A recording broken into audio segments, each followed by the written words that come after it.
My fiancé said, "I'm canceling the wedding. I'm in love with the wedding planner." I replied, "I understand." Then I called the wedding planner's company and told them everything. He was fired instantly. When both of them showed up at my apartment at 3 a.m., original post I, 36 male, was supposed to get married in 3 weeks. Had been with Jessica, 32, for 4 years, engaged for the last 14 months. We hired this upscale wedding planning company about 8 months ago. Cost us $12,000 for full service coordination. The wedding planner, Nolan, 29, was this smooth-talking guy who came highly recommended. Always dressed sharp, knew all the vendors, had that whole "I'll make your dreams come true" pitch down perfect. Jessica was impressed from day one. Looking back, the signs were there. The private vision meetings that I wasn't invited to, the late-night texts about centerpiece emergencies, the way she'd light up when he called. But I trusted her. Why wouldn't I? We were planning our wedding. Last Monday, Jessica asked to meet at our favorite coffee shop. She looked nervous, kept fidgeting with her engagement ring. Then she dropped it. "Brett, I need to tell you something. I'm canceling the wedding." My coffee cup froze halfway to my mouth. "What? Why? What's wrong?" "I'm in love with Nolan." Just like that. 4 years, gone. No build-up, no, we need to talk about our relationship. Just, I'm in love with the wedding planner. "How long?" I asked. 2 months. We didn't mean for it to happen. It just did. 2 months. While I was taste testing cakes and picking groomsmen gifts, she was falling for the guy we were paying to plan our wedding. "So you've been?" "Yes." At least she didn't lie about that part. I sat there for maybe 30 seconds, processing. Then I said the only thing I could think of, "I understand." She blinked. You do?" "Yeah, these things happen. I'll handle canceling everything." She actually looked relieved. "Oh, thank God. I was so worried you'd make a scene. Can we stay friends?" "Sure, Jessica, whatever you need." She left after some awkward pleasantries about dividing our stuff. I sat there for another 10 minutes, then pulled out my phone. First call, my buddy Greg, who's a lawyer. "Need you on standby, might have some contract issues coming up." Second call, Prestige Event Planning, Nolan's company. "Hi, this is Brett Morrison. I need to speak with Mr. Castellano, the owner. It's urgent regarding Nolan Thatcher." Update 1. The professional consequences got through to Mr. Castellano within an hour. Turns out, Prestige Event Planning has a very strict policy about fraternization with clients. It's in their contract, their employee handbook, everything. They've been burned before. "Mr. Morrison, what exactly are you telling me?" "Nolan has been having an affair with my fiancée Jessica for 2 months. She just ended our engagement to be with him. I have texts, emails, and I'm happy to provide her confession if needed." Dead silence for about 10 seconds. "Mr. Morrison, I am deeply sorry. This is unacceptable. We'll investigate immediately." "I'm not looking for a refund," I said. "I just thought you should know what kind of person is representing your company." That was Monday afternoon. By Tuesday morning, Nolan was done. Castellano called me personally. "Mr. Morrison, we've terminated Nolan effective immediately. We've also discovered he was using company resources for personal meetings with your fiancée. We'll be refunding your entire payment, plus a settlement to avoid any legal action. Would $18,000 be acceptable?" $18,000. Our $12,000 back, plus $6,000 extra. That's very generous, Mr. Castellano. "It's damage control, Mr. Morrison. We can't have this getting out. There will be an NDA, of course." "Of course. But here's the thing about NDAs. They only cover my interactions with the company. They don't cover what Jessica told me, or what I might share about my personal experience with my ex-fiancé." Tuesday evening, I started canceling wedding stuff. The venue, understanding the situation, I was honest, said the bride left me for another man, refunded half our deposit. The caterer kept their deposit, but it was only $2,000. The photographer, who I'd known from college, refunded everything. Then I did something petty. I posted on social media, "Wedding's off. Jessica fell in love with someone else. These things happen. Anyone need a DJ for December 15th? Already paid for." I didn't name Nolan, didn't have to. Jessica's friends knew who the wedding planner was. Update 2.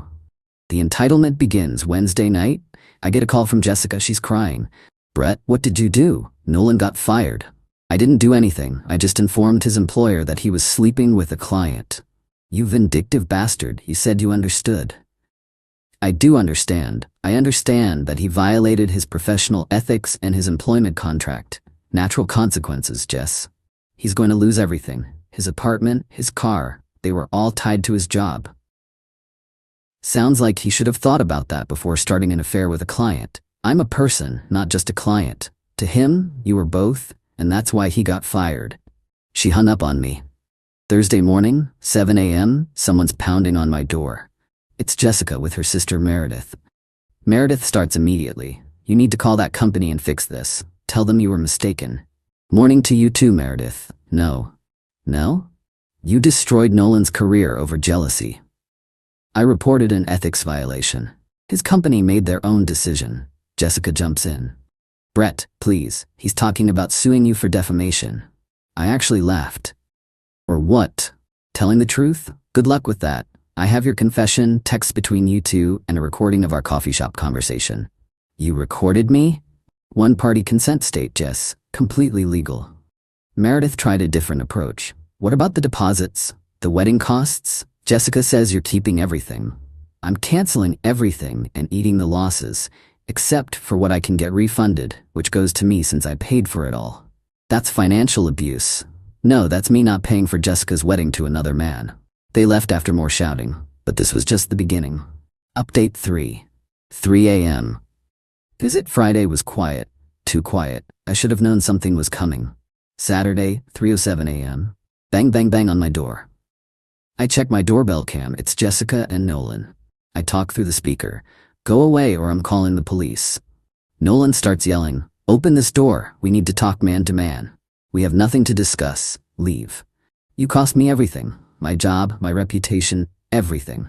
You cost yourself everything when you slept with a client.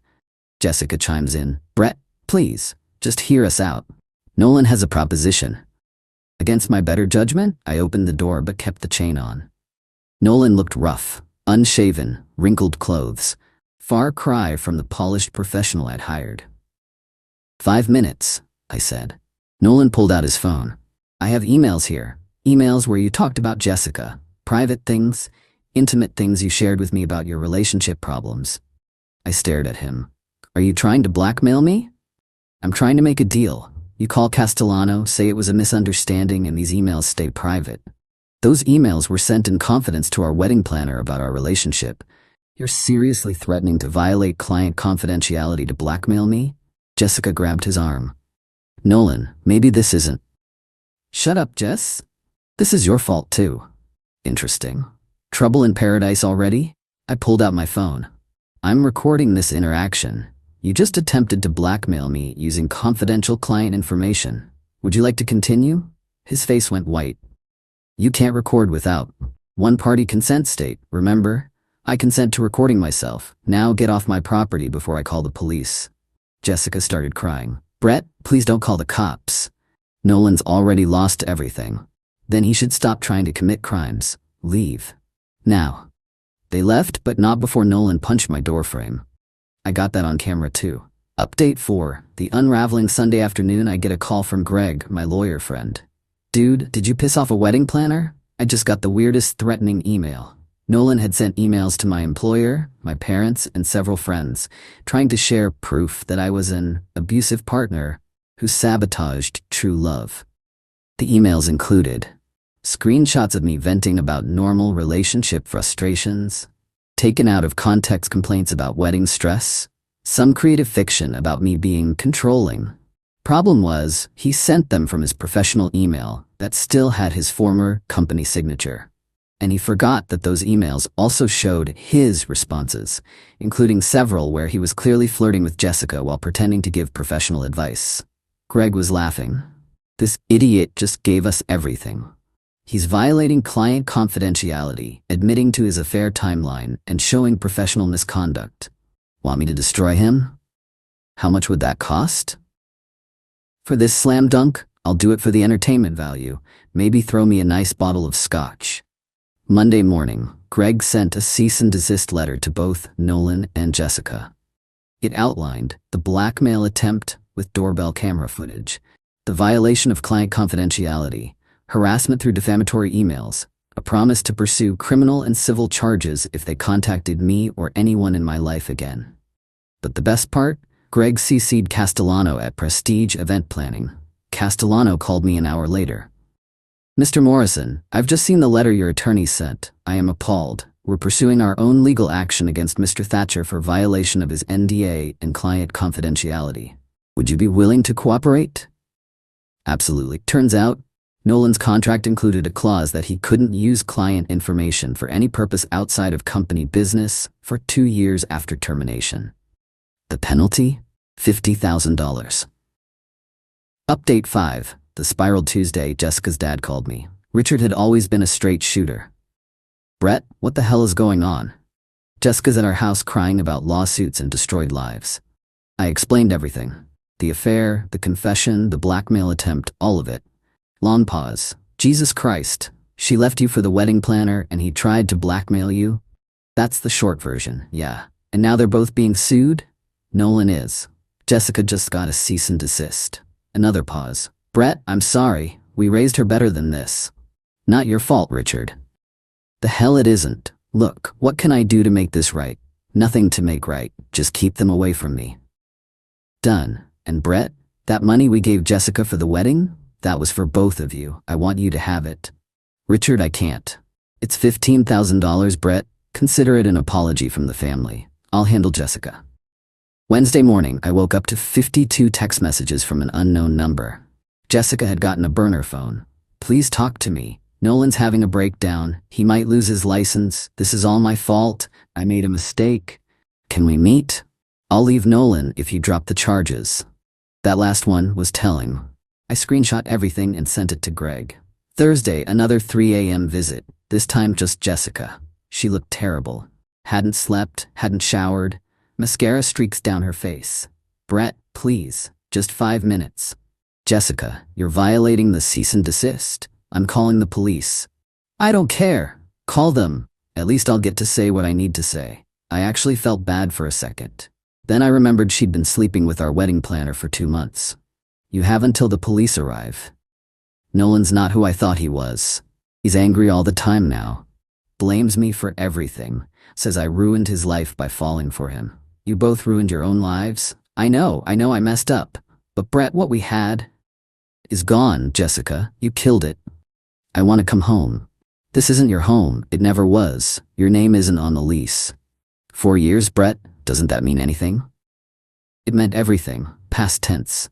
The cops arrived. Jessica went quietly. I declined to press charges but got a restraining order filed the next morning. Update 6. The finale. It's been 3 weeks since the coffee shop confession. Here's where everyone landed. Nolan, sued by his former company for $50,000, lost his professional certification for ethics violations. Last I heard, he moved back in with his parents and is working at a restaurant. The sophisticated wedding planner is now a waiter. Also, apparently he's telling people Jessica seduced and ruined him. Real class act. Jessica, living with her parents' house, or Richard cut off her financial support and told her to grow up and face consequences. She's working retail now since her part-time influencer career somehow couldn't pay rent. Tried starting a new Instagram about surviving narcissistic abuse, but it got roasted so hard she deleted it within 48 hours. The company, Castellano, sent me a final check for $22,000 total. The extra was to ensure my silence about which company it was. He also blacklisted Nolan from every vendor in the industry. Turns out wedding planners have their own network, and Nolan is basically radioactive now. Me? I'm doing okay. Not great, not terrible, just okay. Went to therapy for a few sessions to process everything. Took a solo trip to Vegas with some of the wedding refund money. Lost $500 at blackjack, but had a blast. The apartment feels different now. Emptier, but also cleaner somehow. Like I fumigated the place of toxic energy, or whatever Jessica would have called it. My brother summed it up best. She left you for the help and thought you'd just take it. Instead, they both got exactly what they deserved, each other and nothing else. Final update. One last visit yesterday, 6 weeks post-confession. I got one final visit. Not from Jessica or Nolan, but from Nolan's ex-girlfriend, Valentina. You're Brett, the groom? Ex-groom, but yeah. I wanted to thank you. Turns out, Nolan had been gaslighting her for months about why he was coming home late, why he was so secretive about his phone. She suspected something, but he convinced her she was paranoid and controlling. When he got fired and the truth came out, everything clicked. He'd been cheating on me with your fiancée while planning your wedding. We actually grabbed coffee and compared notes. The overlap was insane. Nights he told her he was with vendors, he was with Jessica. Times Jessica told me she was with her sister. She was with him. Valentina's parting words: they deserve each other. Two cheaters who threw away good relationships for a thrill. Let them live with that. Edit. Since people keep asking, yes, I kept the ring. Sold it for $8,000. Took a loss but worth it for the closure.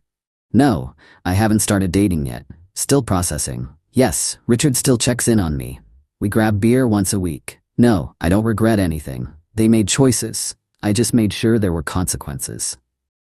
The $22,000 from the company plus $15,000 from Richard plus $8,000 from the ring plus various refunds, which I actually came out ahead financially. Sometimes the best revenge isn't elaborate. Sometimes it's just letting people face the natural consequences of their actions while you refuse to be their safety net. Jessica wanted Nolan so badly she threw away 4 years. Now she's got him, unemployed, angry, and bitter. Nolan wanted to screw a client so badly he risked his career.